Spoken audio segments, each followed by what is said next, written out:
Hi hello எல்லாருக்கும் வணக்கம் and welcome back to our channel. Bigg Boss வீட்டுக்குள்ள முதல் ப்ரோமோ என்ன அப்படின்னு சொல்லி பார்த்தீங்கன்னா, இப்போ பயங்கரமான சண்டை வருது. சத்தியமாக சண்டை எதனால் அப்படின்னு கொஞ்சம் கூட புரியவே இல்லை.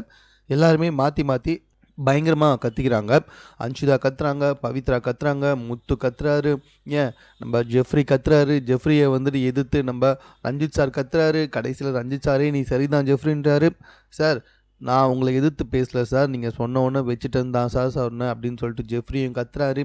இப்படி எல்லாருமே கத்தும்போது ஜாக்லினும் வந்துட்டு கத்திக்கிட்டு வராங்க.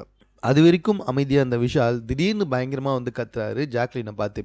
எல்லாருமே கத்துனா அப்போ நான் இங்கே இருக்கிறதுக்கு என்னதான் மரியாதை, நான் என்ன பேசணும்னு சொல்லிட்டு நீ சொல்லாத ஜாக்லின் அப்படின்னு சொல்லிட்டு ஜாக்லினை பார்த்து நம்ம விஷால் பயங்கரமாக கத்த ஜாக்லின் பயங்கரமாக கடுப்பாக்குறாங்க.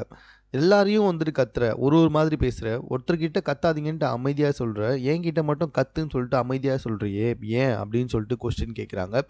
இதுதான் எனக்கு இந்த ப்ரொமோவில் புரிஞ்சுது. அதாவது கடைசியாக விஷால் அண்ட் ஜாக்லின் பேசினது மட்டும்தான் புரிஞ்சுது.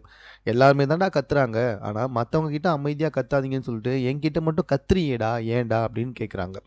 ஆனால் மற்றவங்க எல்லாம் எதுக்காக கத்துனாங்க அப்படின்னு சொல்லிட்டு புரியவே இல்லை. கிட்டத்தட்ட ஒரு மீன் மார்க்கெட்டில் போயிட்டு ஒவ்வொருத்தரும் ஒரு மீன் பேர் சொல்லி பயங்கரமாக கத்திக்கிட்டே இருந்தால் எப்படி இருக்கும், அந்த மாதிரி தான் இருந்துச்சு இந்த ப்ரொமோ. ஸோ இந்த ப்ரொமோ முழுசாக வந்துட்டு எக்ஸ்பிளைன் பண்ணணுன்னா 24x7 பார்த்தா மட்டும்தான் முடியும். அதை பார்த்துட்டு நான் உங்களுக்கு எக்ஸ்பிளைன் பண்ணுறேன். மேலும் இது போன்ற செய்திகளை உடனுக்குடன் தெரிந்து கொள்வதற்கு நம்ம சென்னை சேனலை சப்ஸ்கிரைப் பண்ணுங்கள்.